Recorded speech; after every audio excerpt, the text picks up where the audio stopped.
Let's talk about the most important skills that real estate agents of all levels, all ages, doesn't matter where you're at, have to develop, refine, and become masters and pros at in order to do really, really well. I'm speaking to people who want to make north of six figures and want to be in that top 5% of the industry, right? If you're just in real estate as a side hustle, you don't really care, this video isn't for you. However, if you are somebody who's very interested in making a lot of money, then this is the one for you, okay?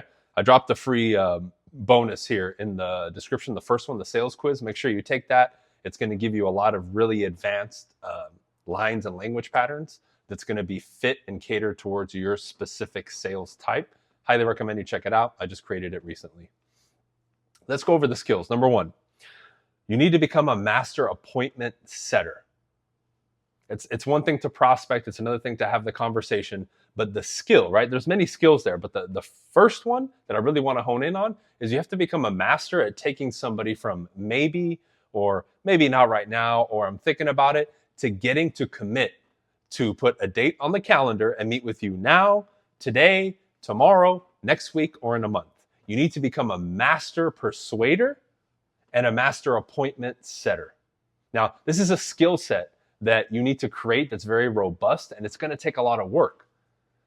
But I've lost count of how many people struggle because they can't get somebody to commit. And if that's you, leave a comment, because that's where a lot of people struggle. So number one, you need to role play a lot. I recommend all of you practice with somebody of equal or greater skill level at least 1 hour a day. And I want you to hone in on this for at least like 20 to 30% of your role play. Just tell the person, keep saying no and keep having me ask for the appointment. So you get used to asking for it.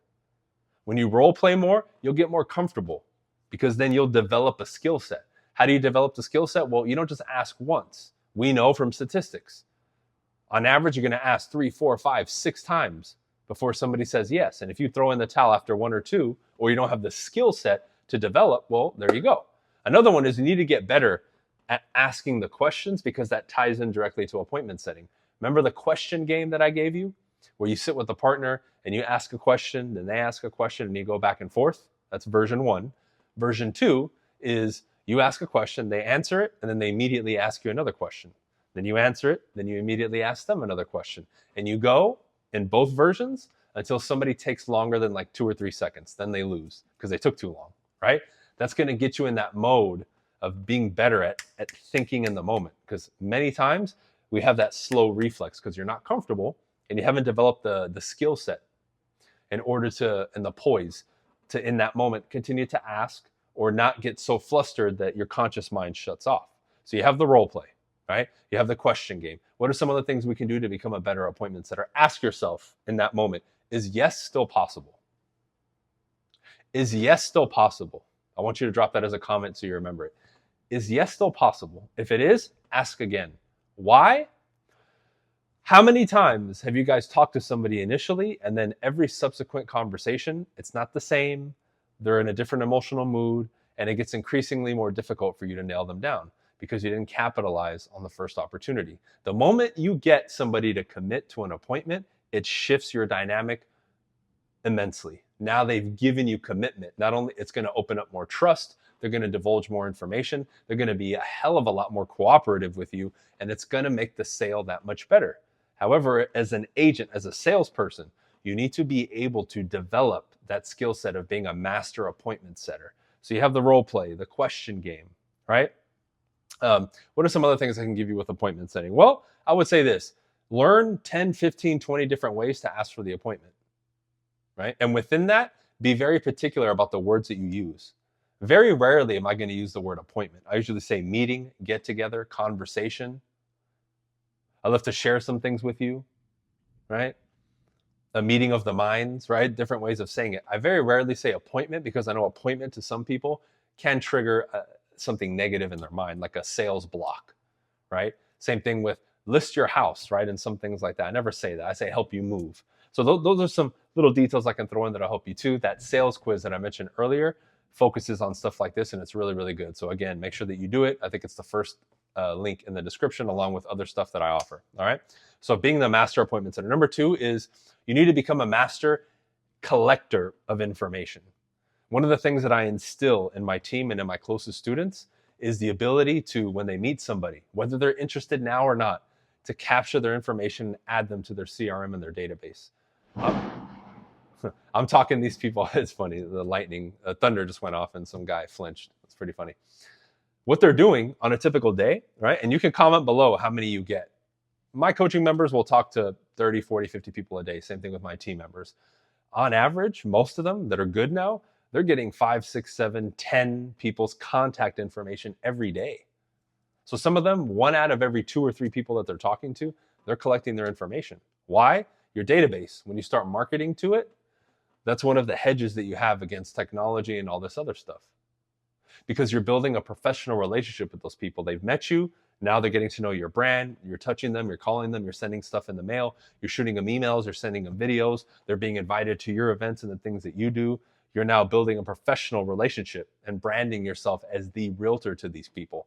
And when that list is big, 500, 1,000, 2,000, 3,000 people, you know what's going to happen? Well, if only 2% of that database gives you business, well, what's 2% of 1,000 people? That's 20 deals. That would already put you at the upwards of the top 2% in the industry if you close 20 deals. Pretty crazy, right? Now, where do people struggle? Number one, they say, well, they're not interested. Why would I get their information? Well, they know a lot of people, right? Because every person's connected to, you don't know how many people. But number two, everything can change. They may be interested a year from now or 2 years from now, right? Things may change where they weren't ready and they become ready next week or next month. But this is the other one. You need to look at clients' lifetime value. If I'm doing all this work and I'm not collecting people's information, I'm kind of, in essence, not maximizing the time that I spend prospecting and doing these activities. So if I'm collecting a lot of people's information and adding them to my database, I'm maximizing my time, but I don't know what that person is going to give me. There's people in my database right now that my team uses nationwide that have never directly themselves done business with me, but they sent me 3, 4, 5, 6. I think one guy has sent me like 9 referrals over the last decade, and he himself has never transacted. And there's been other people, agent partners that we have, right? Stuff like that, that have just sent us tons of referrals, but they themselves never did business. Now imagine if I never established that relationship, would we have gotten it? Right? You guys know Tanner. He's one of the new agents here on my team in Miami. He closed 8 deals his first year here, right? And that's not including the rentals and the other stuff that he did. So he actually did more. But in that list of the 8 plus, I don't know how many rentals he did, right? I don't remember off the top of my head. I sent him 2 referrals from our Team BC nationwide database that he closed on. From people that, again, did not transact. They sent me the referral that I gave to him of friends, family, or someone else, someone that they work with, because of an established connection that I made eons ago. And a lot of times, these cross state lines, by the way. I've had people from New York send me referrals for Florida or California, or people from Cali sending me referrals in Texas for my team, or North Carolina, or whatever it is. And by the way, we're always recruiting nationwide, Team BC. Hit me up if you want to chat. We're launching in San Diego pretty soon. We're opening up again in Orlando pretty soon. Pennsylvania, we're about to launch. So we're expanding quickly. Hit me up if you're interested. But you got to be the master collector of information. Get people's information. Where people struggle is asking for it. We use improper dialogues because we do not know how to communicate and sell at a high level. If there's any air of apology or asking permission, people are not going to give it to you. i.e., oh, would it be okay if we exchange information? Would it offend you if I asked for your number? Oh, I'm so sorry, but could I, get your number? All wrong. From a communication standpoint, terrible. If anybody is giving you those types of scripts, guys, run. They don't know anything about sales, unfortunately. Run. Grab the scripts that I give you here in the description because they're free. It's a mini version of my full script book, and you're not going to have stuff like that. All right? Saying things like, let's exchange information. That implies even exchange. Another one you can do is, great, I'll text you my information. Look down at your phone as you have it open and start being assumptive. Start with the area code. So I'm here in Miami. Great, I'll just text you my information. What's your number? 305? And they're going to finish it. 555-111. 9 out of 10 times, that's going to work. Or the classic, what I do, I open up the contact thing. Here, put your information in. That's a compliance test, but it's also very bold and assertive. Here, put your information in. And I smile. Again, 9 out of 10 times, that's going to work. And if you ever get any resistance there, say, don't worry, I'm not going to spam you. There's always the unsubscribe button. And if somebody insists again, say, great, well, let's say you decided to do something and then you want to reach out to me, but you don't have my number. Oh, you have a business card? I ran out. I promise I won't spam you. Here, go ahead. That's the line. Go ahead. That'll give them unconscious permission to do it. Become a master at getting people's information. Okay, so we have appointment setter, getting information. Okay, here's another one. Another skill is becoming, in your areas that you work, the local celebrity, developing status in the areas that you work. Myself and my team are fantastic at this. Why? I hit people on the phones, I hit them at the door, I do events, I feature local businesses, I go to the local chamber of commerce. You see me around town, whether through prospecting or my involvement in helping promote businesses and making the world better and exposing it. Interviewing business owners, right? Showing local shops on my Instagram and that kind of stuff. Say, oh, I love coming here and this is the owner, Jim, right? Tell us about the restaurant, right? You do that in prospecting and you market yourself well through social media, you will become the local celebrity in quotes. And you don't have to be the only one, but you'll build up that star power locally. If you combine that with prospecting, you'll have people coming up to you at the gym, the mall. Mind you, guys, I've had to restart my social media. I've been in Miami 4 years. Every week I bump into somebody that knows me. Oh, YouTube, oh, the realtor, like all the time. And I'm not even like I'm out, but I'm not out 24/7, 365. And people will approach me at the gym or wherever. Oh yeah, I follow you, real estate, I've had people give me referrals on the spot. Oh, I'm thinking of buying, and that turns into an appointment. So build that up, but that comes through the traditional lead generation, but also leveraging things properly, like doing events, home buying and selling seminars, going to local trade shows and swap meets, and ask, if you need to, take some of your vendors. That way you guys can split the costs and have a booth there and do your real estate thing, right? You got to get out there, go to the local chamber of commerce, right? Interviewing those medium and small size businesses in your area, featuring them as well in your stories and that kind of stuff, and tagging them. Like for those of you who follow me on Instagram, I tag Oppo Suits, which is that suit company that gives me my crazy colored suits. That new Q bounce ball that I got that bounces without making any noise that I put in some of the reels, I tag them and everything, and we've already started conversations. The flat dress shoes that I wear, just by doing about 5 or 6 stories where I tagged that company, they sent me 2 pairs of free shoes and gave me like a lifetime discount code where I get like 20% off forever. And all I did was never talk to them. I just showed the shoes probably for a couple weeks where I was doing pictures like, oh, I love these shoes. And I tagged them no more than 6 or 7 times. There you go. Now, other companies have wanted to do stuff with me, but we don't align. Maybe they don't agree with me because I'm outspoken or I cuss, but that's okay. They drew the line to say, hey, we'd love to feature you, but we don't agree on these certain things. That's fine. That's going to happen. But I have all these opportunities coming up because, again, I give them shine featuring things, but I'm giving myself that status. By them sharing my stuff, it gives me status too because I'm associated with that clothing brand, the suits, that local business, whatever it is. And now I'm the hero of Miami or Dallas or, again, Des Moines, Iowa, wherever you're at, right? Kansas City. It doesn't matter. You can build that up. Now, the key behind that, though, for some of this, aside from the lead generation and the traditional stuff that all of you should be doing, is you're going to have to get on the camera. Now, the interesting part is if I could give you guys an indirect way to deal with your camera shyness, you know what it would be? Believe it or not, if you cold call and door knock at a very high level, you will eliminate a lot of that anxiety that you have around public speaking, because that's what this is. When you do a video, you're afraid because you associate it with criticism and judgment, which is a fear rooted for public speaking, because you're afraid of what people will think about you and how they're judging you and viewing you and observing you, right?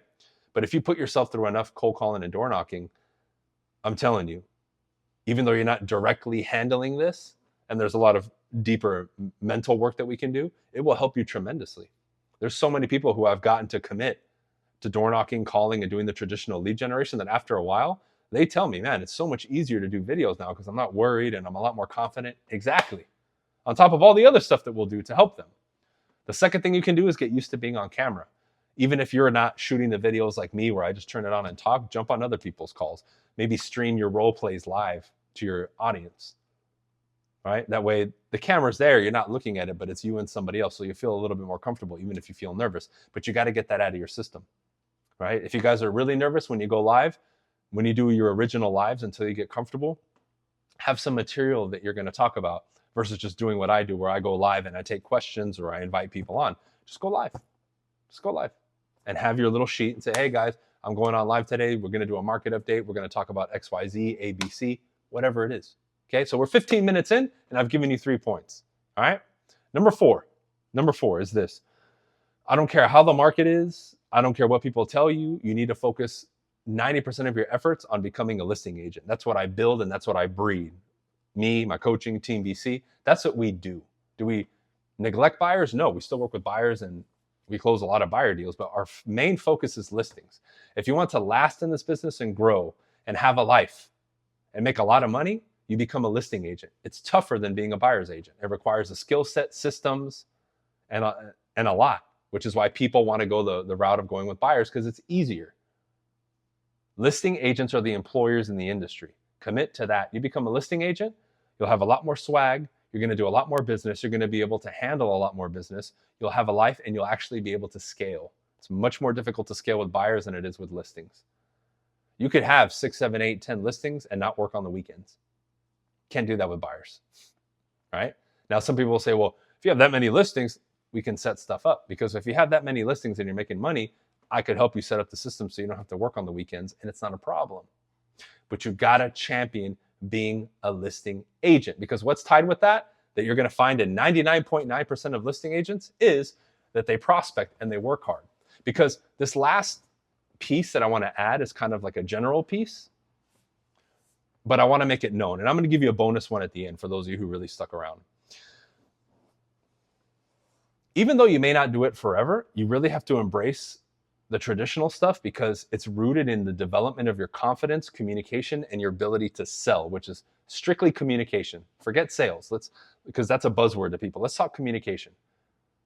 Don't all of you watching this video truly want to improve your communication? Wouldn't you love to be able to do what I do, where I can come on and talk for 15, 20, 30 minutes straight, not make one mistake, and just keep shooting and put out content and train the team and then go out and get on the phones and close people? Wouldn't you like to be able to do that? Well, if you dedicate yourself to developing your communication, that happens.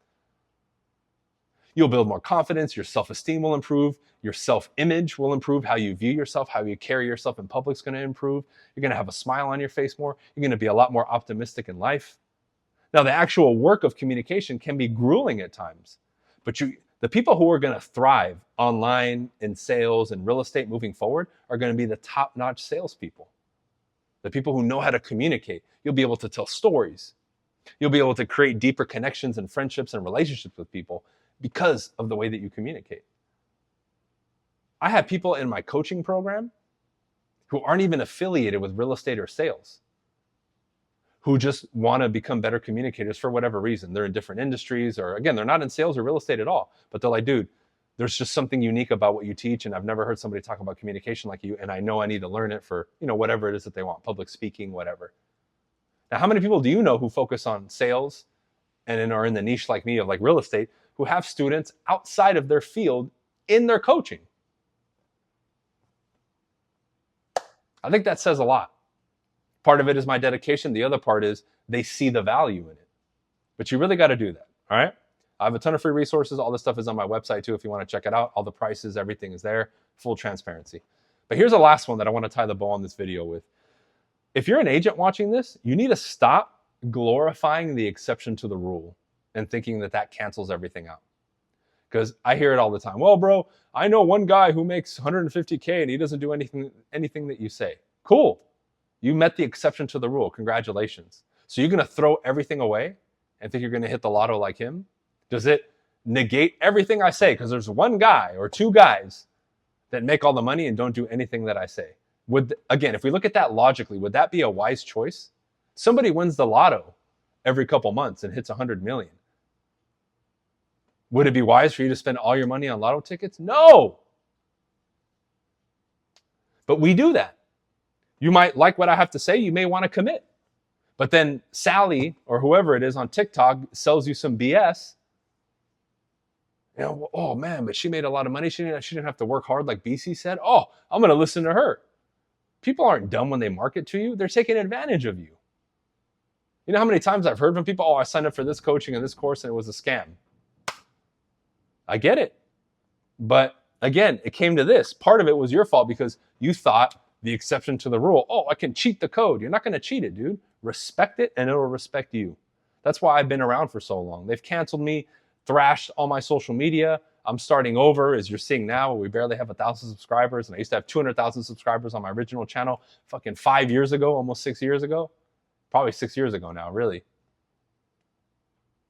But I know this is legit. I know my team is doing well. I decided to start building my team again and expanding a couple months ago, and look what we're doing. Launched a whole new investment division, which is already onboarding people. I think I'm onboarding 3 new cities and states in the next couple of weeks on the retail side. We're growing, man. But I knew the skill set, I could have everything taken away from me and I'll build it up. Because you can't take away the skill set and the experience that I have. But that's really what I want to share with you guys. That's what it's about. Commit to that. Forget all the fluff and all these tactics that people are trying to woo you with. Stick to the tried and true and you will do well. Okay? Do me a favor and drop a comment if you haven't already. Subscribe, and we'll see you on the next video. All right? Peace.